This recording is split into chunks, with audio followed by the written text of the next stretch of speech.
تو خیر اس بارے میں ذرا واضح کیجیے کہ کس انداز سے رمضان المبارک ہمارے لیے طہارت کو ہماری زندگی کا حصہ بنا رہا ہے. ماہ مبارک رمضان کی فضیلتیں ائمہ اہل بیت علیہ السلام سے بکثرت ملی ہیں.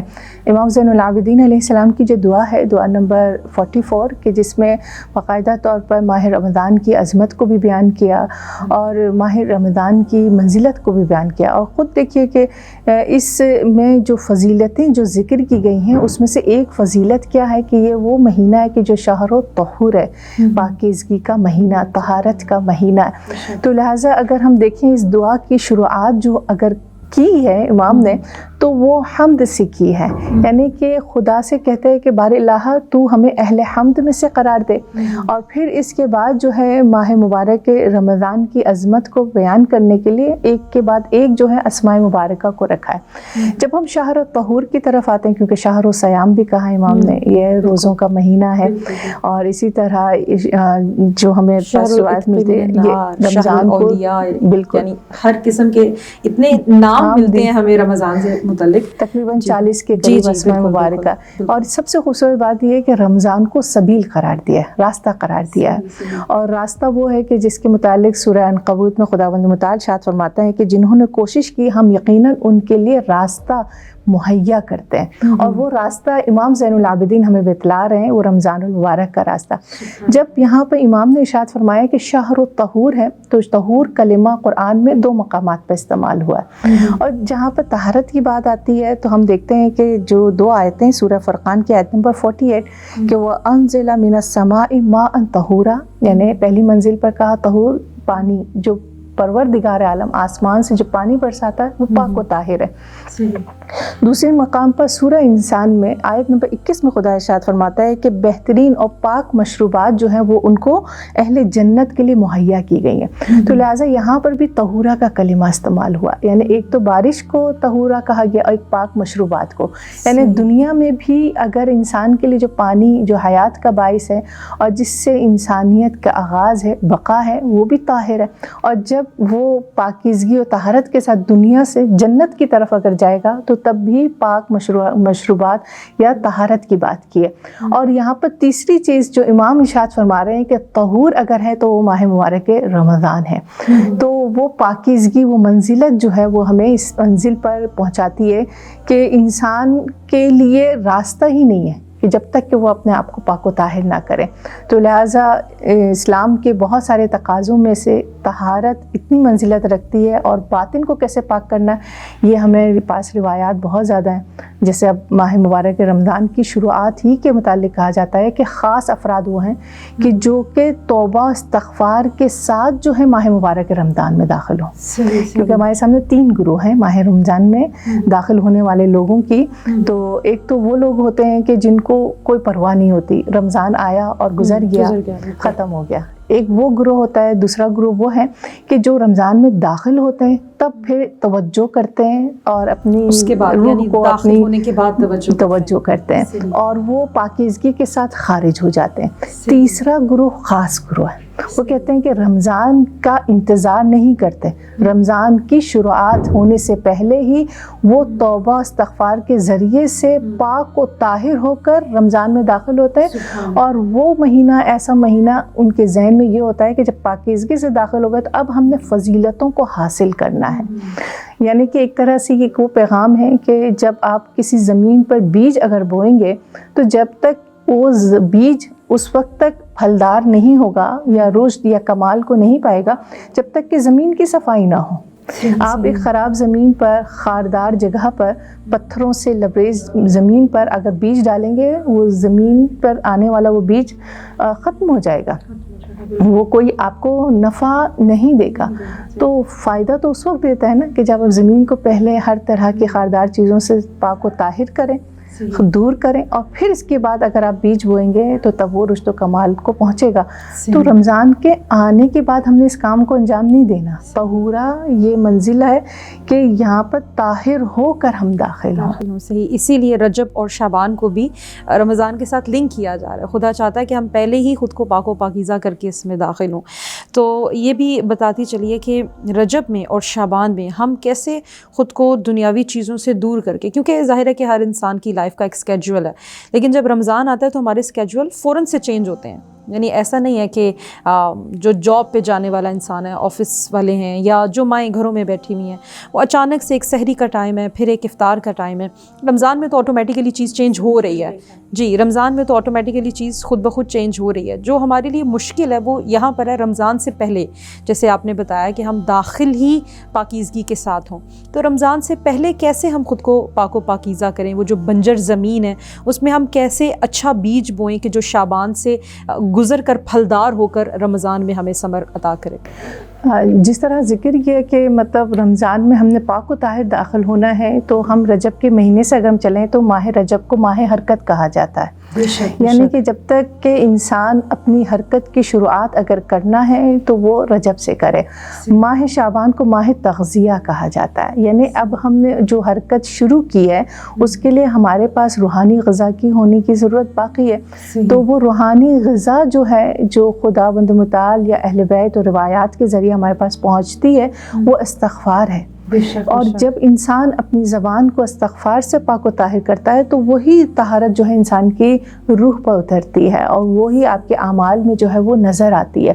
تو لہٰذا تیاری کی اگر ہم بات کریں, آمادگی کی بات کریں, ہم رمضان کی تیاری جس طرح ہم بات کر رہے تھے کہ بہت ہی زیادہ زور و شور سے ہو رہی ہوتی ہے, لیکن متاسفانہ ہم لوگ اپنی روح کی طرف توجہ بہت کم دیتے ہیں. جبکہ ہمارے سامنے روایت موجود ہے کہ انسان کی روح جو ہوتی ہے وہ ایک بچے کی مانند ہوتی ہے. یعنی کہ جس طرح ایک بچے کے اوپر سے ایک ماں کی نگاہ ہٹتی نہیں ہے, چاہے وہ کام میں بھی مشغول ہوں تو 100 دفعہ آ کر اپنے بچے کو دیکھے کہ چاہے بچہ سو بھی کیوں نہ رہا ہو. تو انسان کی جو روح ہے اس بچے کی مانند ہے کہ جس کو آپ کبھی تنہا نہیں چھوڑ سکتے, کبھی اکیلا نہیں چھوڑ سکتے, یعنی غافل نہیں ہو سکتے کہ آج ہمارا یہ دل کر رہا ہے ہم اس کام کو انجام دیں, آج ہم نے کوئی جھوٹ بول دیا, کوئی مسئلہ نہیں ہے, چھوٹی چھوٹی چیزیں ہم لوگ, تو یہی چھوٹی چھوٹی چیزیں جو ہیں وہ ہماری روح کو داغدار کرتی رہتی ہے. تو لہٰذا ہر لمحہ ہم نے روح کی حفاظت کرنی ہے, اور رجب ہمیں اسی طرف توجہ دیتی ہے.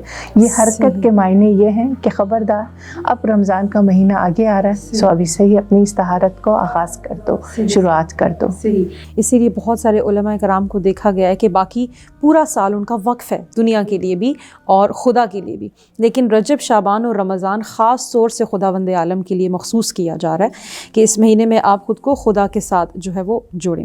جی خیر, میں چاہوں گی کہ اب آپ بتائیں کہ شہر الطہور یعنی طہارت کا اثر کیا ہوگا جب ہم رمضان میں خود کو پاک و پاکیزہ کر کے داخل کریں یا رمضان میں پاکیزگی کو حاصل کریں, اس کے ہماری زندگی پر یا ہمارے بدن پر, ہماری روح پر کیا اثرات مرتب ہوں گے؟ بے شک اسلام جب کسی بھی آپ کے سامنے احکام کو اگر رکھتا ہے, کیونکہ طہارت ہم دیکھتے ہیں کہ فقہ میں واجبات میں سے شمار ہوتا ہے, وضو کے بغیر آپ کی نماز نہیں ہو سکتی, غسل کے بغیر آپ عبادتوں کو انجام نہیں دے سکتے, واجب غسل اگر واجب ہو جائے. تو اس صورت میں ہم دیکھتے ہیں کہ ان کے پیچھے اپنی جگہ ایک فلسفہ اور ایک حکمت بھی موجود ہے جو دنیاوی اثرات بھی مرتب کرتا ہے اور اخروی لحاظ سے بھی انسان کے لیے انتہائی کارآمد ہوتے ہیں, کیونکہ خدا نے جتنے بھی قوانین بنائے وہ ایک لنک ہے, یعنی دنیا سے لے کر آخرت تک. تو ہم یہی دعا قنوت میں بھی ہم لوگ دعا مانگتے ہیں کہ جو حسنات ہم آخرت میں مانگ رہے ہیں ہم پہلے دنیا میں مانگ رہے ہیں, ہے نا, کہ ہم یہ نہیں کہہ سکتے کہ مطلب دنیا چاہے کیسی بھی ہو جائے لیکن آخرت ہماری کامیاب ہو, یا آخرت ہماری چاہے کیسی بھی کیوں نہ ہو دنیا ہماری کامیاب ہو جائے, نہیں ہے. جس طرح روح اور بدن جو ہے ایک ہی سکے کے دو رخ کہلاتے ہیں, اسی طرح دنیا اور آخرت بھی ایک ہی سکے کے دو رخ ہیں. تو لہٰذا اگر ہم دیکھیں کہ پاکیزگی کے اثرات کیا ہیں؟ تو سب سے پہلی چیز ہمارے سامنے اور روایتوں میں بھی موجود ہے، پاکیزہ افراد وہ ہیں کہ جن سے خدا اور ملائکہ محبت کرتے ہیں، جس طرح بیان کیا، لیکن دنیاوی لحاظ سے اس کے انسان کی عمر کو طولانی نہیں کر دیتا ہے۔ یعنی ہمارا آج کا رونا ہی یہی ہے کہ ابھی عمر کچھ نہیں تھی، ابھی یہ نہیں، دیکھیں بہت ساری ریزنز اور وجوہات ہوتی ہیں، لیکن طول عمر ہونے کی جو وجوہات میں سے ایک وجہ یہی ہے کہ پاکیزگی اختیار کریں۔ اور اس کے متعلق اللہ کے رسول صلی اللہ علیہ وسلم جو ہے انس بن مالک کو مخاطب کرتے ہیں کہ یا انس اکثر من الطہور یزید اللہ فی عمرک، یعنی کہ اے انس اپنے آپ کو پاک و طاہر رکھو، کثرت سے رکھو، وضو کرو، چاہے غسل کرو، چاہے اپنے لباس کو پاک و طاہر کرو۔ کیوں؟ اس لیے کہ خدا تمہاری عمر کو جو ہے وہ طولانی کرے گا۔ اور دوسری اگر ہم بات کریں، اور ہر ایک انسان کی خواہش ہوتی ہے، اور وہ یہ کہ ہم عاقبت بخیری کے ساتھ رخصت ہوں اور یا پھر شہادت کی موت ہمیں ملے، تو پاکیزگی اور طہارت رکھنے والے افراد کی بھی جو موت اگر ہوتی ہے وہ شہادت کی موت ہوتی ہے، اور خواہش جو ہے انسان اپنی پوری کر سکتا ہے۔ رسول خدا صلی اللہ علیہ وآلہ وسلم سے یہ روایت ہے کہ وہ ارشاد فرماتے ہیں کہ اگر اپنے آپ کو دن اور رات وضو کی حالت میں رکھا، جو در حقیقت پاکیزگی کے معنوں میں آتا ہے، اور رات میں اگر کسی وقت اس دنیا سے اگر رخصت ہو گئے تو اس کی مثال ایسے ہی کہ جیسے کہ وہ شہید اس دنیا سے رخصت ہوا ہے۔ اور تیسری بات یہ ہے، اور جو سب سے زیادہ اہم بھی ہے، وہ ہے گناہوں کا کفارہ ہے، کہ ہم اسی دنیا میں ہی اپنے گناہوں کا کفارہ جو ہے وہ ادا کر سکتے ہیں۔ تو لہٰذا طہارت کے بارے میں جس میں ہم خداوند متعال کی خوشنودی رکھتے ہیں اور رضا الہی اگر رکھ لیں، تو وہ ہمارے ایک طرح سے جو طہارت میں خدا نے کیونکہ خوشنودی رکھی ہے، لہٰذا وہ گناہوں کا کفارہ ہو جاتا ہے۔ چوتھی چیز یہ وہ ہمارے سامنے موجود ہے روایت میں، بے حساب اجر ہے، ثواب ہے، یعنی پاک و طاہر افراد کے لیے، یعنی بہت ساری ایسی عبادتیں انجام دیتے ہیں جس میں ہمارے سامنے ایک لمٹ رکھی جاتی ہے، ایک کے بدلے 10 گنا مل جائے گا، ہے نا، یعنی 1 سال کی عبادت یا 1 دن کی 1 رات کی عبادت 1000 عبادتوں میں، جیسے ہم شب قدر کے متعلق کہتے ہیں، لیکن طہارت و پاکیزگی کا اجر و ثواب جو ہے بیان ہی نہیں کیا گیا، بے انتہا، بالکل لامحدود ثواب ہے۔ اور آخری چیز جو ہم کہیں گے کہ اثرات اگر لحاظ سے دیکھا جائے تو وہ یہی ہے کہ آخرت میں جو ہے خداوند متعال جو ہے اس کے مقام کو انتہائی بلند کر دیتا ہے، بالا کر دیتا ہے۔ یعنی جیسے رسول خدا صلی اللہ علیہ وآلہ وسلم سے یہ روایت ہے کہ یحشر اللہ عز وجل امتی یوم القیامت بین الامم غراء محجلین من آثار الوضوء، یعنی کہ جب خداوند متعال روز محشر میری امت کو جب محشور کرے گا، ان کو کھڑا کرے گا، اور روز محشر جو ہے ان کے لیے میدان جو سجایا جائے گا، تو وہ تمام امتوں کے درمیان نور کی مانند جو ہے وہ جگمگا رہے ہوں گے، یعنی اس قدر نورانیت ہوگی کہ تمام کی تمام امتیں جو ہیں وہ رخ پھیر کے دیکھیں گی۔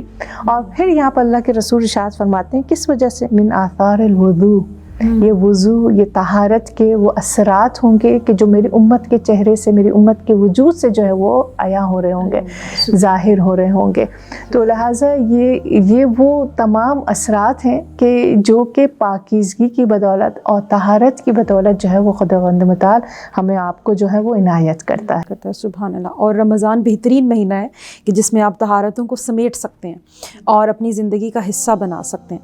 جی عموماً دیکھا گیا ہے کہ رمضان جیسے ہی ختم ہوتا ہے تو ہم سب کچھ بھول جاتے ہیں، سب کچھ چھوڑ چھاڑ دیتے ہیں، اور جو ایک طہارت ہم نے جمع کی ہے یا ایک ثواب جو ہم نے جمع کیا، جو ہم نے گناہوں کی بخشش کروائی، ہم دوبارہ اسی دنیا میں محو ہو جاتے ہیں۔ تو ایسا کیا کیا جائے، وہ کون سے ایسے اعمال ہوں، کون سی ایسی دعائیں ہوں، یا کیا انداز ہو استغفار کا، توبہ کا، کہ خداوند عالم ہماری توبہ کو یوں قبول کرے کہ جب رمضان گزر جائے تو اس کا اثر باقی رہے آئندہ آنے والے رمضان تک۔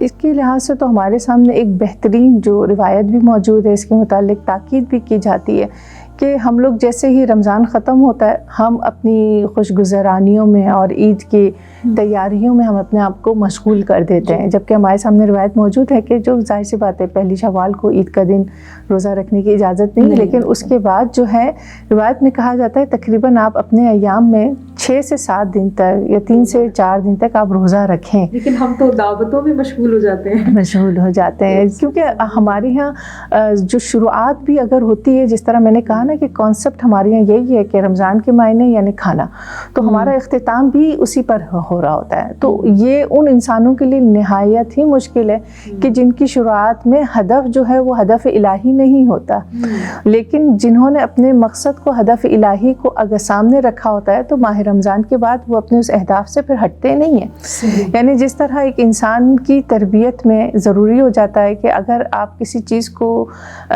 استمرار کی حالت میں 30 سے 40 دن اگر انجام دیں تو وہ ملکہ بن جاتی ہے، وہ انسان کی فطرت کا، اس کی عادت کا حصہ بن جاتی ہے. تو لہٰذا انسان اس چیز سے پیچھے نہیں ہٹتا. تو یہاں پر اگر ہم اس بات سے سمجھ بھی سکتے ہیں کہ اگر ہم نے فوراً ہی اپنی نارمل روٹین کی طرف، زندگی کی طرف آ گئے، ہم نے نہیں پرواہ کی اس طرح پاکیزگی، طہارت کی، استغفار کی، تو بس ہمیں معلوم ہے کہ ہم نے ماہ رمضان سے کچھ حاصل نہیں کیا.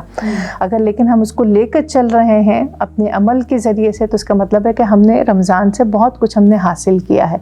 یہاں پہ ایک روایت میں بیان بھی کرتی چلوں، کیونکہ گناہ سے جو بندھے ہوئی جو روح ہوتی ہے، جب طہارت سے وہ دور ہوتی ہے تو وہ ایک طرح سے اپنے آپ کو قید و بند کی حالت میں محسوس کرتا ہے. اور میرے پاس جو ہے ایک روایت بھی ہے، اور آخری جمعے جو شعبان میں جو رسول ختمی مرتبہ حضرت محمد مصطفیٰ صلی اللہ علیہ وآلہ وسلم سے، اور معروف ترین وہ جملہ ہے کہ جس میں وہ ارشاد فرماتے ہیں کہ ایھا الناس ان انفسکم مرہونۃ باعمالکم ففکوھا باستغفارکم. یعنی جملہ جو مرہون منت کا جو کلمہ استعمال کیا، یعنی اے لوگوں، تمہاری فکر اور تمہاری روحیں جو ہیں وہ تمہارے اعمال کی مرہون منت ہے. ہے نا، ہم نے ہماری اعمال جو ہیں وہ آپ کی روح میں نظر آتے ہیں. تو اب اس کا مطلب کیا ہے؟ یعنی اعمال کی مرہون منت ہونا، اور کہ ہم ایک طرح سے مثال کے ذریعے سمجھا سکتے ہیں، اور وہ یہ کہ انسان کے جو اعمال جو ہوتے ہیں، اور اگر برے اعمال ہوں تو وہ اس کی روح کو جکڑ لیتے ہیں، قید کر لیتے ہیں. تو لہٰذا ہمارے ہاتھ و پاؤں بندھے ہوئے ہوتے ہیں. تو لہٰذا اللہ کے رسول کہتے ہیں کہ اپنی روحوں کو آزاد کرو. تو ماہ مبارک کے رمضان جو ہے وہ بہترین مہینہ ہے کہ جس میں اللہ کے رسول بھی یہ تاکید کرتے ہیں کہ ان کو استغفار اور توبے کے ذریعے رہا کرو. تو لہٰذا یہ جو روح کی جو قید کی حالت جو ہوتی ہے، اور ہم نے اگر اس کو حریت کی طرف، آزادگی کی طرف لے کر آنا ہے، تو یہ سلسلہ تو پھر پورا سال رہتا ہے. انسان گناہ سے، خطاؤں سے یا اشتباہات سے وہ دور نہیں ہے.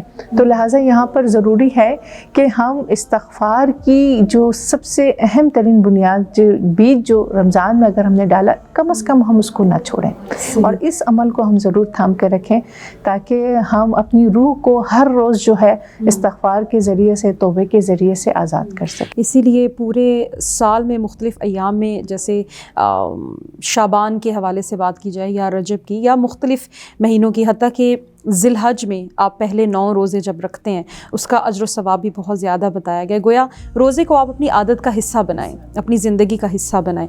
جی خیر، وقت کی کمی کی وجہ سے میں چاہوں گی کہ آپ آخر میں ہمارے دیکھنے والوں کو میسج کوئی ایسا دیں کہ جس سے انشاءاللہ کہ وہ اس طہارت کو اپنی زندگی کا حصہ بنا لیں. یہ جو رمضان ہے یہ ہمارے لیے انشاءاللہ کہ ہمیں ایسی طہارت کا حصہ بن جائے کہ ہم امام زمانہ کے ساتھ انشاءاللہ کہ منسلک ہو جائیں. طہارت کا حصہ، یا ہم روح کی، اگر ہم طہارت کی بات کریں تو عموماً لوگوں کے لیے بہت مشکل ہوتا ہے کہ ہم روح کی بات کریں، روح کو کیسے پاک و طاہر کریں. تو میں ہمیشہ ان سے یہی کہتی ہوں کہ آپ اپنی ظاہری طہارت کی طرف پہلے زیادہ توجہ دیں، کہ پاکیزگی، ہمارا لباس اور جو ہمارا ظاہر ہے، ایون یہ کہ اگر ہم مسواک بھی اگر ہم کر رہے ہوں، حالت وضو میں رہنا، تو وہ خود بخود جو ہے آپ کے ظاہر جو ہے وہ آپ کی روح میں جذب ہونا شروع ہو جاتا ہے. وہ آپ کی روح میں اس کے اثرات دکھتے ہیں، کیونکہ پھر انسان جب باوضو ہوتا ہے تو یہ سوچتا ہے میں جھوٹ کیسے بولوں. جی، اور وضو کرنے کے بعد ایک بڑی اچھی کنڈیشن ہوتی ہے کہ انسان خود کو بڑا ہلکا محسوس کرتا ہے، بڑا پرسکون، مطمئن محسوس کرتا ہے. اور عموماً میں یہ بات بھی دیکھتی ہوں کہ ایسے لوگ جو ہیں کہتے ہیں اچھا وضو کی حالت میں ہم قرآن پڑھ لیتے ہیں. جی بالکل بالکل. تو تو یعنی کہ آپ کا سلسلہ جڑنا شروع ہو جاتا ہے. پاک و طہارت جو ہے یہ ایک وہ تربیت ہے کہ جو ہم نے بچپن سے اولاد کو دینی ہے. یعنی کہ جب اولاد کے اندر اور آپ کے اندر یہ طہارت پاکیزگی آئے گی, آپ کی روح میں پاکیزگی آئے گی, اور آپ کے اطراف ہر چیز جو ہے وہ طہارت کی طرف جائے گا. تو لہٰذا فقہ اور احکام جو طہارت کے جو بیان کیے جاتے ہیں, میں ہمیشہ کہتی ہوں کہ یہ پہلی سیڑھی ہے کہ اس کے بغیر جو ہے ہم معنوی طہارت کی طرف ہم نہیں جا سکتے. تو لہٰذا انشاءاللہ کہ خدا ہمیں توفیق دے کہ ہم ان اسلامی احکامات کو سمجھیں کہ جو ہماری روح کے لیے بہتر ہے. بہت شکریہ قہر, بہت مستفید گفتگو تھی. انشاءاللہ کہ ہمارے دیکھنے والے بھی اس سے فائدہ اٹھائیں اور ہم سب کو توفیق حاصل ہو کہ اس آنے والے رمضان میں انشاءاللہ ہم اس طہارت کو اپنے شامل حال کر سکیں. اسی کے ساتھ ہم پروگرام کو اختتام پر پہنچاتے ہیں. آپ سب کا بہت شکریہ. خدا حافظ.